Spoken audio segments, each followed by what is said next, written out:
स्वागत है आपका अपने YouTube channel your true friend में। तो दोस्तों आज है डेट 5 अक्टूबर 2022 और आज बीएससी और एनएससी क्लोज हैं बिकॉज ऑफ दशहरा फेस्टिवल। तो सबसे पहले तो आप सबको दशहरा की हार्दिक शुभकामनाएं। दशहरा के इस दिन से अनंत शत्रुओं और नकारात्मक ऊर्जा पर विजय प्राप्त करके अपने जीवन का एक नया अध्याय शुरू करें। आपको और आपके समस्त परिवार को दशहरा की शुभकामनाएं। इन्हीं शुभकामनाओं के साथ चलिए दोस्तों हम अपना डेली का जो स्टॉक न्यूज़ और मार्केट से रिलेटेड जो भी न्यूज़ होते हैं उनको शुरू करते हैं। तो शुरू करने से पहले अगर आपने मेरे इस चैनल को योर ट्रू फ्रेंड को सब्सक्राइब नहीं किया है तो सब्सक्राइब करके बेल आइकन ज़रूर दबा दें। ऑलरेडी 96 सब्सक्राइबर हो चुके हैं, तो प्लीज़ इसको जल्दी से जल्दी सब्सक्राइब करके 100 कीजिए। तो चलिए दोस्तों शुरू करते हैं। तो दोस्तों सबसे पहले अगर हम देखें निफ्टी को, जो कि 4 अक्टूबर को क्लोज हुआ है 2.29% की बढ़त के साथ। पॉइंट्स में अगर देखी जाए तो 386 पॉइंट्स की बढ़त थी, जो कि 17,274 पे क्लोज हुआ। तो बेसिकली देखा जाए तो ओवरऑल मार्केट काफ़ी तेज़ मंद हुई है। इसके पीछे रीज़न क्या है उसको जानने की कोशिश करेंगे। बात करें एडवांस डिक्लाइन रेशियो की, तो आज अगर निफ्टी में एडवांस डिक्लाइन रेशियो देखा जाए तो ओवरऑल 1900 स्टॉक्स में से अप्रोक्स 1900 स्टॉक्स में से 1670 स्टॉक्स एडवांस कर रहे थे और सिर्फ 323 स्टॉक्स ही डिक्लाइन कर रहे थे। तो जो भी ये रैली थी वो एक ब्रॉड बेस्ड रैली हम कह सकते हैं इसको, मतलब हर सेक्टर भाग रहा था। इसी के साथ अगर बात करें FII DII डेटा की, तो आज अगर आप देखें 4 अक्टूबर को तो FIIs ने भी नेट में बाइंग की है, जो कि हो जाती है 1344 करोड़ की। और FIIs ने भी बाइंग की है और DIIs ने भी नेट में आज बाइंग की है, जो कि हो जाती है 945 करोड़ की। तो आप रीज़न देख सकते हैं कि किस लिए मार्केट इतना तेज़ भाग रहा है, और जो कि 17,274 पे क्लोज हुआ है। बात करें अगर सेक्टर परफॉर्मेंस की, तो NSE में एक भी सेक्टर ऐसा नहीं था 4 अक्टूबर को जो कि जिसमें कि गिरावट थी। सारे के सारे सेक्टर आज बढ़त की ओर थे, और सबसे ज़्यादा बढ़त अगर देखी जाए तो वो थी निफ्टी मेटल में, जो कि हो जाती है 3.13% की। और सबसे कम अगर बढ़त थी वो थी निफ्टी फार्मा में। क्या क्या न्यूज़ है related to pharma and other sectors other stocks, वो हम आगे डिस्कस करेंगे। बात करें अगर हम BSC के सेक्टर परफॉर्मेंस की, तो BSC में भी एक भी सेक्टर ऐसा नहीं था जिसमें कि गिरावट देखने को आपको मिली हो। BSC में भी सारे के सारे सेक्टर्स जो है वो बढ़त ही कर रहे थे। तो सबसे ज़्यादा बढ़त अगर देखी जाए तो BSC में मेटल थी, और NSE में सबसे कम बढ़त थी मेटल में, और BSC में सबसे ज़्यादा बढ़त मेटल सेक्टर में थी। और सबसे कम अगर बढ़त देखी जाए तो वो थी BSC कंज्यूमर ड्यूरेबल्स में।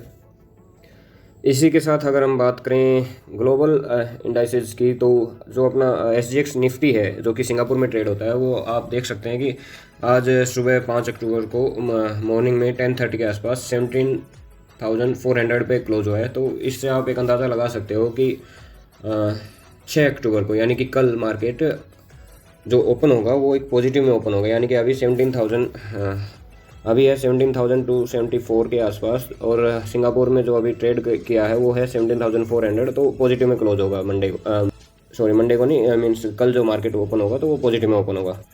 इसी के साथ बाकी अगर देशों के इंडाइसेस भी अगर देखा जाए, जैसे कि निकी है जापान का, और जो भी एशिया के संघाई है, हांगकॉन्ग का ये है, तो ये सारे जो भी इंडाइसेस हैं ग्लोबल इंडाइसेस, सब में तेज़ी दिखाई दे रही है। सिर्फ संघाई और हांग सेंग में आपको हल्की फुल्की गिरावट आपको देखने को मिल रही है। और अगर बात करें अमेरिका के जो ग्लोबल इंडाइसेस हैं उनकी, तो उनमें आप देख सकते हैं तीनों के तीनों नास्डैक, S&P 500 और डाउ जोन्स तीनों के तीनों पॉजिटिव में क्लोज हुए हैं, जो कि 3% की तेज़ी के साथ क्लोज हुए हैं। तो इसका असर आप को ज़रूर इंडियन मार्केट में देखने को मिलेगा कल जब इंडियन मार्केट ओपन होगी तब। अब बात करें रिजल्ट्स की, तो दोस्तों Q2 के रिजल्ट्स आने स्टार्ट हो गए हैं, मीन्स स्टार्ट हो जाएंगे। पहले जो कंपनी का रिजल्ट आएगा 6 अक्टूबर को यानी कि कल, वो है गैलेक्टिको कॉरपोरेशन, फिर है विवंतो इंडस्ट्रीज, और जो 8 अक्टूबर को रिजल्ट आएगा वो श्रेनिक कंपनी का आएगा। तो अगर आपको आपने इस चैनल को सब्सक्राइब नहीं किया है तो प्लीज़ इसको सब्सक्राइब करके और बेल आइकन दबा लीजिए, क्योंकि जैसे ही कंपनीज के रिजल्ट आएंगे तो सबसे पहले आपको इस चैनल के द्वारा बताया जाएगा। तो चलिए दोस्तों अब अपना ज़्यादा टाइम वेस्ट ना करते हुए हम मूव करते हैं टुवर्ड्स द स्टॉक्स न्यूज़। लेकिन उससे पहले एक डिस्क्लेमर है कि अगर आप इन्वेस्ट करना चाहते हैं तो प्लीज़ अपनी रिसर्च के हिसाब से या फिर अपने फाइनेंशियल एडवाइजर से एडवाइस लेके ही इन्वेस्ट करें। सबसे पहले अगर न्यूज़ की हम बात करें तो वो है अतुल ऑटो से रिलेटेड न्यूज़। ये है कि Atul board meeting on October 8 to consider proposal for raising of funds. 8 अक्टूबर को इनकी बोर्ड मीटिंग होगी, ये फंड रेज करने की सोच रहे हैं। नेक्स्ट अगर न्यूज़ की बात करें तो वो है अडानी इंटरप्राइजेज से related company incorporates 2 units alluvial resources limited setup for manufacturing processing minerals. Adani disruptive ventures limited can focus on any sector dealing in any manner. आपको बैकग्राउंड में थोड़ी नॉइस लग रही होगी क्योंकि अभी बारिश आनी स्टार्ट हो गई है यहाँ पे। बात करें हम अपनी अगली खबर के ऊपर, वो है HCL टेक्नोलॉजी से रिलेटेड। HCL technology announce its plan to hire 1,000 people in Brazil in the next 2 years, will also open a new technology centre in Campinas. तो मतलब ये है कि HCL टेक्नोलॉजी 1,000 लोगों को हायर करेगी ब्राज़ील में और एक नया जो टेक्नोलॉजी सेंटर है वो खोलेगी।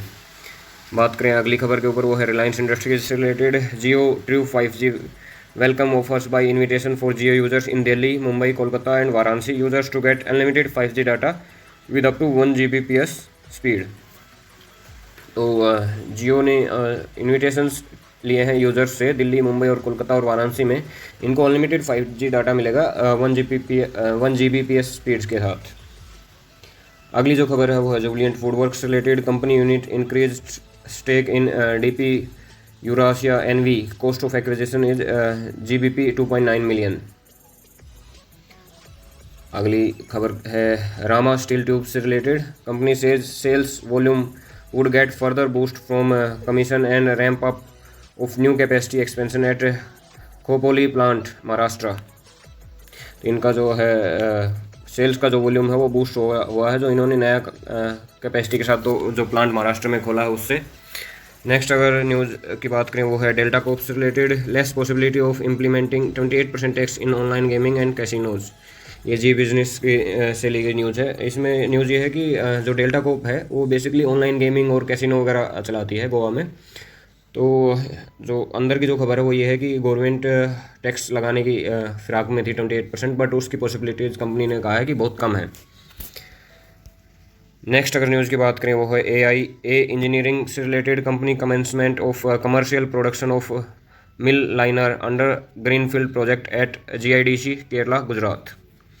ओके, नेक्स्ट जो न्यूज़ है वो है V2 रिटेल से related. Company has opened 2 new retail stores located at Assam, Odisha. Company has closed 1 retail store located at Bihar. तो बेसिकली ये है कि V2 रिटेल कंपनी ने 2 नए स्टोर ओपन किए हैं असम और उड़ीसा में, और कंपनी ने एक अपना स्टोर क्लोज भी कर दिया है बिहार में। बात करें अगली अपनी स्टॉक्स न्यूज़ के ऊपर, वो है प्रीसीजन वायर से related. Company says estimated capacity enhancement of our new expansion project is about 9,000 metric ton per annum eight an estimated approx cost of ₹70 crore.